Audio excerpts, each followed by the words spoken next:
Okay, बच्चों, now we will discuss to how to find finite rational number between two numbers. Question है आपका, जैसे आपका question आ गया फाइंड फोर रैशनल नंबर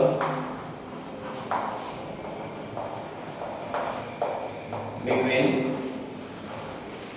हमने ले लिया एग्जाम्पल जैसे 2 and 3 और 2 और 3 के बीच में हमें फोर रैशनल नंबर फाइंड करने हैं। तो जैसा कि आपको पता है हमने क्लास में सिखाया था कैसे कर सकते हैं। सबसे पहले नंबर्स को हम p/q फॉर्म में लिखेंगे। तो सबसे पहले हम देखेंगे गिवन नंबर था हमारे पास क्या है, एक तो है भैया आपका 2 और दूसरा है आपका 3। इसको हम सबसे पहले p/q फॉर्म में लिखेंगे भाई। और आपको पता है कि इससे p/q फॉर्म में लिख सकते हैं क्योंकि यहाँ पे कुछ भी नहीं है और जिन नंबर से डिनोमिनेटर में कुछ नहीं होता वहां पे क्या होता है आपका 1 होता है। तो मैं इसको लिख सकता हूं 2/1 एंड 3/1। अभी आपको देखना है कि सबसे पहले अब यहाँ पे तो आपका डिनोमिनेटर ऑलरेडी क्या है, सेम है। जिस केस में डिनोमिनेटर सेम नहीं होता है वहां पे हमें एलसीएम लेके इसको सेम करना होता है। तो सेम ऑलरेडी सेम है। उसके बाद आपको देखना है कि आपको कितने नंबर फाइंड करने हैं, आपको 4 रैशनल नंबर फाइंड करने हैं। तो यहाँ पे हम क्या करेंगे, n की वैल्यू लेते हैं 4 और फिर आपको क्या करना है n+1 दैट इज 4 + 1 करके 5 से हम इस नंबर को मल्टीप्लाई डिवाइड करेंगे, इस नंबर को मल्टीप्लाई डिवाइड करेंगे, जिससे क्या हो जाएगा आपका डिनोमिनेटर सेम आ जाएगा।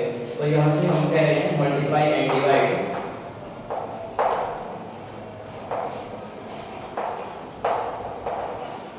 Divide 2/1 and 3/1 by 5। तो भाई 5 से क्या मिलेगा 2/1, ये आपका 5 है वहां पे, एंड दूसरा है आपका 3/1 5 एंड 5। नेक्स्ट स्टेप क्या रहेगा, ये आपके हो गए 10 और यहाँ पे 5 एंड ये आपके कितने आ गए 15 और ये आपके हो गए 5। अभी देखो इन दोनों में डिनोमिनेटर सेम है, हमें क्या देखना है, न्यूमरेटर को देखना है। अब 10 से लेके 15 के बीच में जितने भी नंबर्स हैं उनके अपॉन में हम 4 लगा देंगे, वो क्या बनेंगे मेरे रैशनल नंबर बनेंगे बिटवीन 10/5 एंड 15/5। और 10/5 अगर हम करेंगे सॉल्व तो हमारे पास क्या आएगा 2/5 क्या आएगा 3 आएगा। दैट इज हमें रैशनल नंबर मिलेंगे सिर्फ 2 और 3 के बीच के। तो यहां से हम इसको लिख सकते हैं, सो हम लिखेंगे rational numbers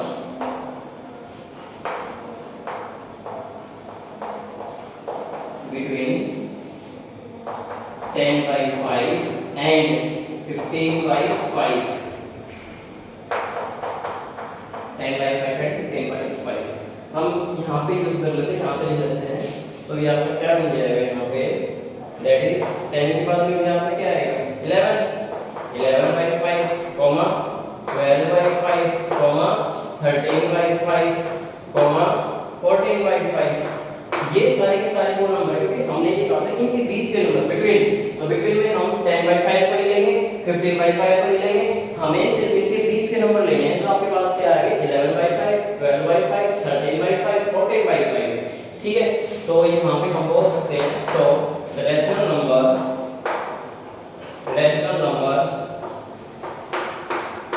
between 2 and 3 are 11/5 12/5 और 13/5 और 14/5।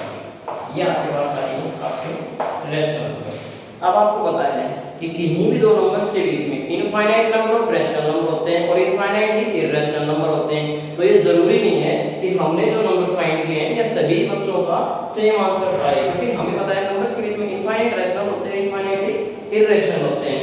तो अभी हमने यहाँ पे 11/5 मान लीजिए कोई बच्चा ऐसा कर ले सर मैं तो 5 से मल्टीप्लाई करूँ, ठीक है, और यहाँ पे सेम करने के बाद में जैसे हमने 5 से किया है कोई बच्चा 2 से कर ले, कोई बच्चा 11 से कर ले, ठीक है, तो सभी के अलग-अलग रैशनल नंबर्स आएंगे। ठीक है, तो आपको यहाँ से देखना है और इसके जैसे अपने एग्जांपल हैं बुक में वो सॉल्व करके देखने हैं। ठीक है, और कोई डाउट हो तो आपको बताना है। ठीक है, यहाँ तक करना है।